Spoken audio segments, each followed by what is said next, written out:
This iPhone 13 mini that I just bought in 2025 came out 3 years ago and can do 80% of what the iPhone 16 Pro can do. If we look at the history of iPhones, before there used to be massive upgrades in the next gen iPhone, but for the last 5 years, the iPhone has had minor incremental improvements. And understandably so. I mean, what more can a phone do? We dang near have reached the peak of smartphones. They're slowly exceeding our expectations and entering the S tier. But for what I need, I could care less. In this video, I'm gonna show you why the iPhone 13 mini is 80% of the 16 Pro, what the missing 20% is, and why I'm okay with that. Then I'm gonna go through why Apple discontinued this phone, even though I think it's one of the best iPhones of all time for now way cheaper, and how you can buy it. Welcome to Supreme Value. So what can the iPhone 16 Pro do that the 13 mini can also do? My favorite design of all time was the iPhone 5. Sheesh, that thing was sleek. And that's essentially what the 13 mini is, but even better with more screen to body ratio in the front. The iPhone 13 mini, which came from the 12 mini, is dang near the same as the iPhone 14, 15, and 16. The 16 Pro, yes, is more pristine and has the nicer titanium finish, but I always use a case, so none of that matters. I love the compactness of the 13 mini. I know that's a personal niche preference, but it's just so comfortable and lightweight in the hand. But yes, the bezels on the 16 Pro are slimmer and it has the dynamic island, but I personally see the dynamic island as a gimmick. It's cool, but I don't miss it at all. The display on the 13 mini has great color and clarity. Yes, it could be brighter outside like the 16 Pro, but I really don't use it too much outside and it's still visible.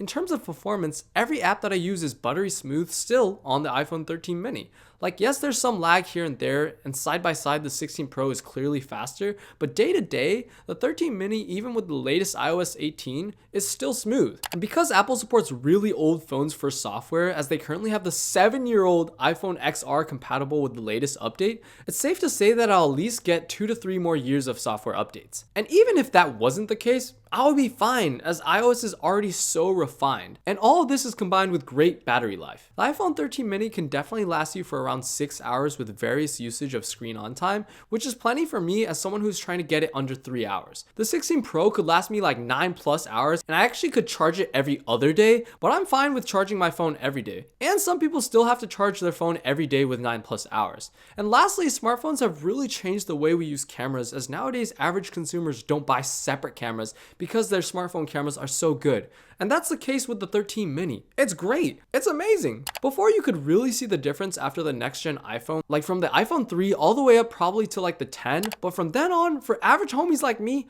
I can't really tell that it's improving. But I will say the recent Pro series have been adding an S tier camera. Like low-key iPhone 15 Pro and 16 Pro cameras are being used in full-on film productions. But I don't need that. So all the things I listed, to me, is the 80% of what the iPhone 16 Pro can do that the 13 mini can also do. So what can the iPhone 16 Pro do that the mini can't? While the 13 mini camera is all I need, I will say average consumers can benefit from the Pro cameras. Like, you can tell the difference in more natural looking blurred backgrounds and its zoom capabilities. The biggest thing I miss though, which is whack for Apple to not have this on the 13 mini, is a Pro Motion 120Hz display. Like, if you don't know what that means, basically the frame rate is 2 times as fast, so it appears to be smoother on the Pro. Dang, I miss that. It's so annoying because literally tons of budget Androids have 120Hz displays, but for some reason, even the latest baseline iPhone 16 doesn't have one, which is so whack. Secondly, the 13 mini still has lightning, which is a pretty big bummer, so it means I gotta carry the extra cable now, but good thing it got wireless charging and MagSafe. Other than that, basically all the things that the iPhone 16 Pro can do that the 13 mini can't, aka Apple Intelligence, is beyond the 100%.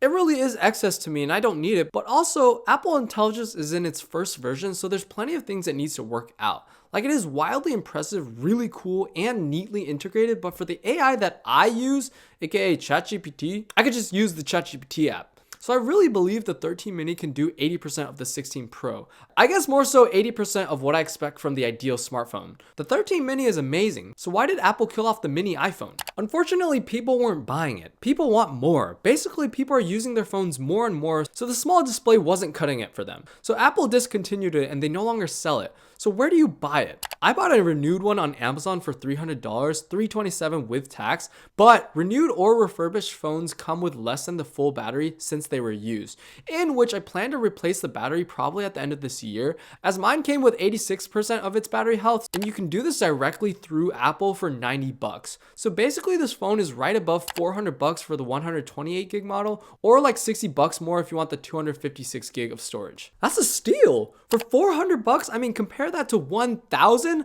In terms of the ratio of quality and features to price, I think the value is higher for the 13 mini at this point. I know some people are skeptical about buying refurbished or renewed items, in which I actually understand that because sometimes things are nice from the start, but over time things get significantly worse, in which I might talk about how this refurbished iPhone ages in the future. I love the 13 mini. I'll definitely have it for like the next 3 years at least for sure. Now, I will say apparently the iPhone SE 4 is coming out in the next few months, and apparently it's gonna be really competitive, like possibly Apple's best value phone of all time. But for now, I would give that crown to the iPhone 13 mini.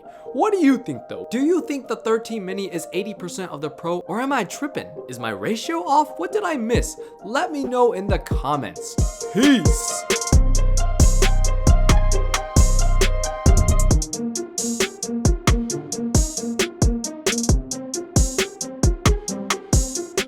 But I really switched to make my iPhone the light phone.